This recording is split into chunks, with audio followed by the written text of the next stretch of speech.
Denise here, welcome back to my channel. I thought I'd pop on. I've recently purchased this magazine, which is Simply Cards and Papercraft, issue 280. And I purchased it because we have got some wonderful stamps and a stencil. So I thought these were lovely. I don't have many fairies for children's cards and things like that, but I thought it was nice as well with these that we can use in the background, the stars, and it's got some lovely foliage, and it's also got some wonderful little sentiments. Always here to lift your spirits, have a magical day, may all your dreams come true, magical birthday wishes, and fairy friends make the best adventures. So, and then we got a stencil and mask. So we've got, it's taking from these, I don't think, oh, it is the same size. So it is the same size of these as well.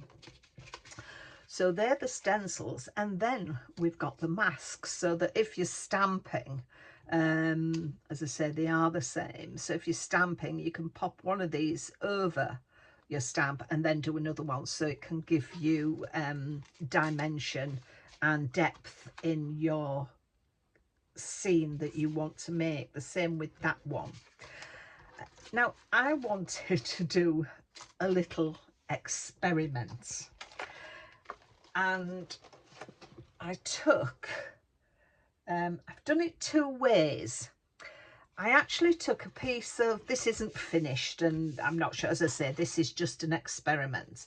I took a piece of card, and with this die set, I used the second, fourth and sixth die of the die set.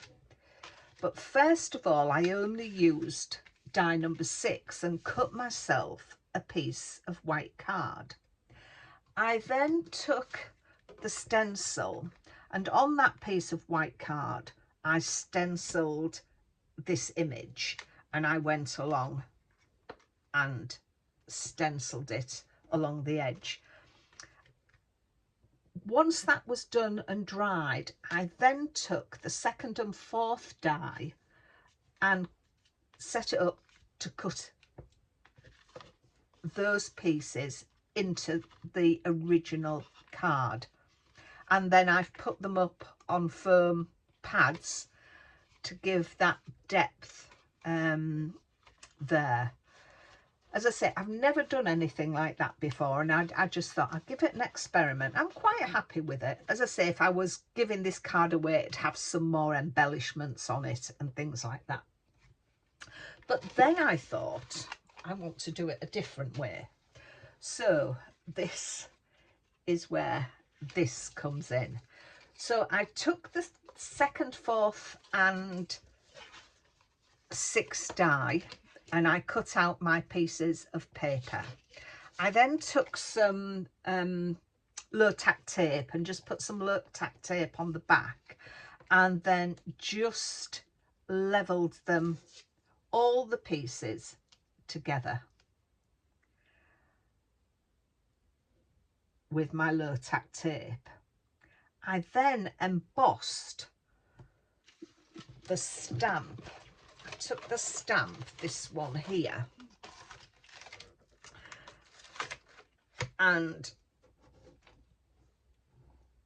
first of all did the centre one, and I heat embossed it with some rose gold, and I went along and did all the others.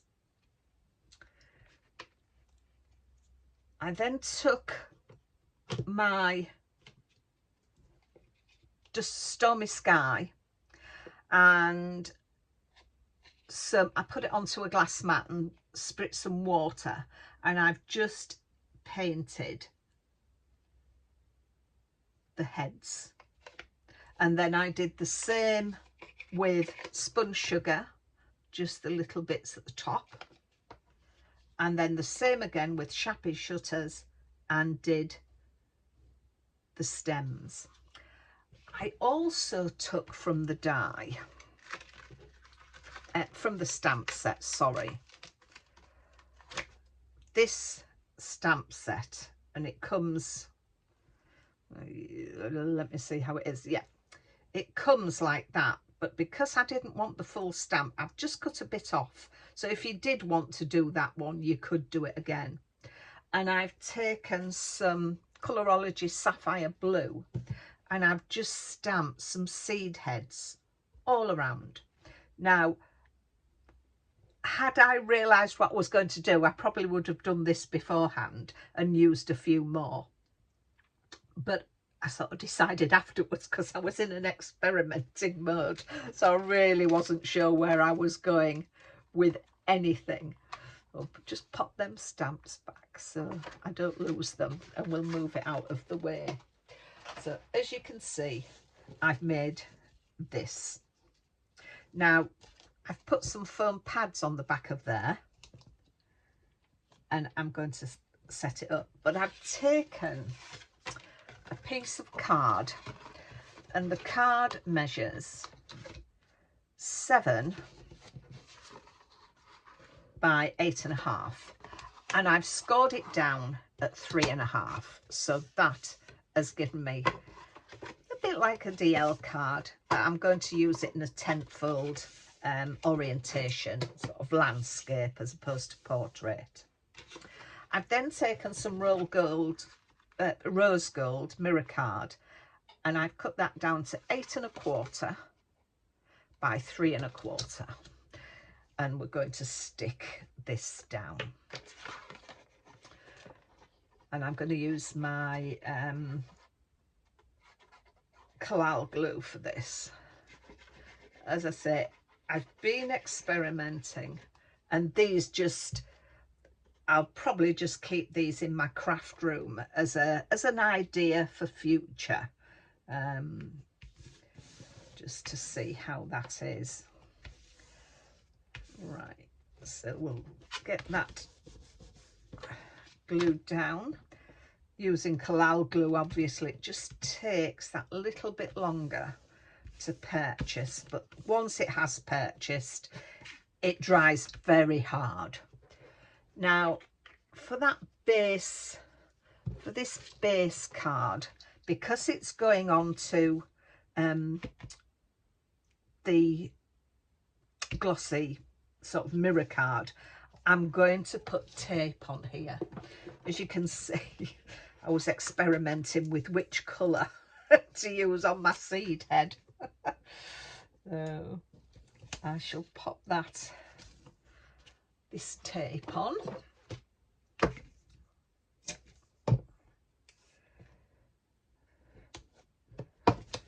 I quite like experimenting. Sometimes it works, what's in my head, and another time it doesn't. I've seen quite a lot of people do this kind of thing where they stack it up, but I've not had a go myself. So I thought I quite liked that, I don't know what they call them, sort of I think it's like a seed pod, isn't it? Once all the flower's gone, it leaves that seed pod, and I quite like that. Thought it was good. So now I'm going to stick, let's get this centered. I think that's about right. So that's on there. Then we'll take this next one and just take all the release tape off the back of the pads.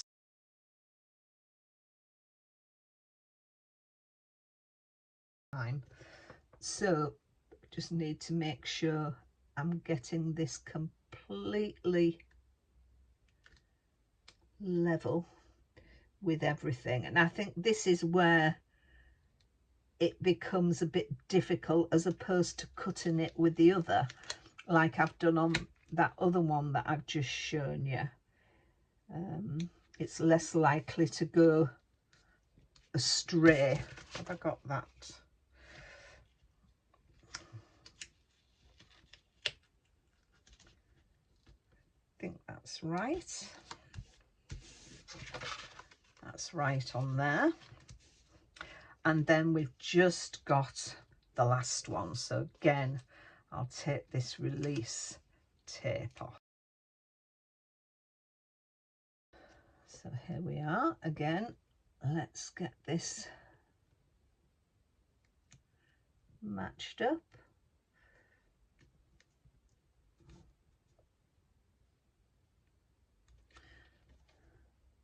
So I think that's matched. So there we have it. As I said, I think from my point of view, it's harder to match up on here than it was on this one. With this one, we're cutting it into just the one piece of card, which I think I'll have another go at doing this and see the effect on that this way. For this one, I only put one layer of foam pads, but for the next layer, there was 2 layers of foam pads just to lift it up. And obviously you could do it the other way, lay this one flat, bring that one up, and then that one higher, so you could do it in reverse, which just come to my mind. So I may have a go at doing that as well. But and I think I like that. That seems to have a nicer look to it than that one. And as I say, it's a little more difficult to get it lined up on that. But there we have a couple of experiments that I've done. I hope you have a go at that. As I say, it's practice, so it's not completely perfect. And as I say, you could do it the other way round as well. That flat on the card, this one a little higher, and then that one a little higher as well. So I'll probably give that a go and we'll see how it goes. But from my point of view, I think it has a better effect when you just do it on one piece of card and then use your dies to cut that piece of card up, as opposed to the way I did it with the 3 different pieces of card. So I hope you like that little experiment. Have a go yourself. If you do have a channel or a social media page, tag me in and I'd like to have a look at yours. So thank you for joining me. Take care of yourselves and I'll see you soon. Bye for now.